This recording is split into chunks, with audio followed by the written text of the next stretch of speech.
चीज है, वो मजहब उसको उसकी इजाजत नहीं देता।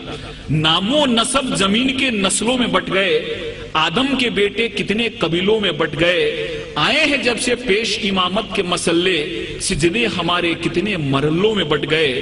ये किस तरह से कौम को इल्जाम में गुम रही, जब रहनुमा ही कौम के फिरकों में बट गए।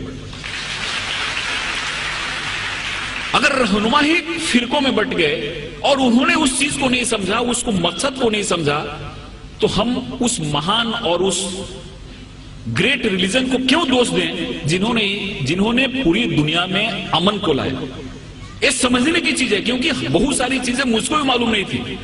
मेरे भी मन में बहुत सारे मिसअंडरस्टैंडिंग थे। जब मैंने इस्लाम को पढ़ा और इस्लाम जानने वालों से चर्चा की, तो मेरे मन में बहुत सारे मिसअंडरस्टैंडिंग थे, वो मिसअंडरस्टैंडिंग दूर हो गए।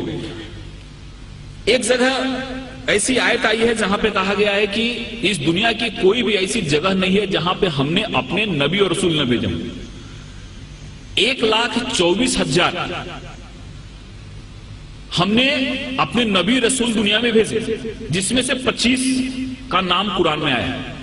दुनिया की कोई भी ऐसी जगह नहीं है जहां पे हमने नबी रसूल न भेजे हो, और पूरी दुनिया जो है वो खुदा की बनाई हुई है। इसलिए खुदा के लिए एक शब्द यूज किया गया है। गॉड जो है, खुदा जो है, वो रबुल अल आलमीन है, और प्रोफेट मोहम्मद जो है वो रहमतुल आलमीन है। खुदा हर एक के लिए, प्रोफेट मोहम्मद का जो संदेश है वो किसी एक व्यक्ति के लिए नहीं है, एक मुल्क के लिए नहीं है, एक इंसान के लिए, पूरी दुनिया के लिए, क्योंकि हर एक welfare of the whole humanity उस चीज में आती है। इसलिए इस चीज को जब हम समझते हैं, इस चीज को हम अपने जहन में लाते हैं, तो हमको ऐसा लगता है कि इस्लाम जो है, इस्लाम का जो मेन, जिसको हम गाभा मराठी में बोलें, इसेंस बोलें, हिंदी में सार बोलें, वो है कि इंसान एक कैसे बेहतर जिंदगी जी सकता है और खुदा के कैसे करीब जा सकता है। एक चीज हमारे इस्लाम में बताई गई है, और मुझे उम्मीद है कि इस तरह के कार्यक्रम से ये जो बात है लोग तक पहुंचेगी और इंसान एक अच्छा बेहतर इंसान बनेगा, और हर एक इंसान के मन में प्यार मोहब्बत की बात आएगी।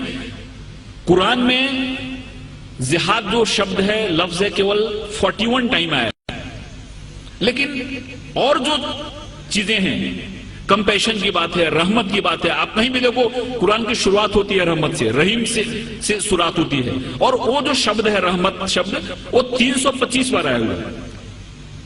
रहमत शब्द जो है, कंपैशन शब्द जो है, वो 325 बार आया हुआ है, और जिहाद शब्द जो है वो 41 टाइम आया है, और वो भी जंग के अर्थ में नहीं आया है। जिहाद एक एफर्ट्स के रूप में आया है, एक कोशिश के रूप में आया है, और उसमें भी ऐसा कहा गया है कि जिहादे अकबर और जिहादे असगर। तलवार की लड़ाई बहुत छोटी लड़ाई है, जिसको उन्होंने जिहादे असगर कहा, और खुद से लड़ना जिहादे अकबर है।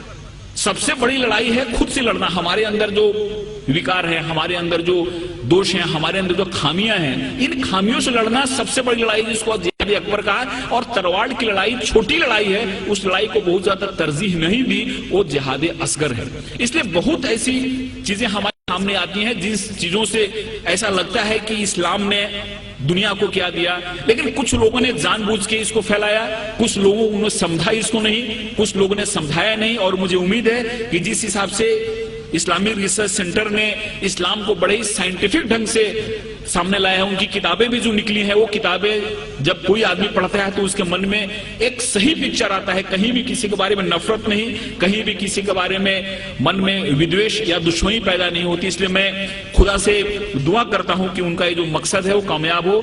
हमारे हिंदुस्तान में, पूरी दुनिया में अमन फैले, कौमी एकता फैले, कौमी आहंगी फैले। और इस शब्दों के साथ मैं आपसे विदा लेता हूं कि मोहब्बत से करो आगाज तो अजनबी भी करीब आते हैं। मोहब्बत से करो आगाज तो अजनबी भी करीब आते हैं, और मोहब्बत है एक रूहानी मंजिल जहां फरिश्ते भी सर झुकाते हैं। खुदा हाफिज़।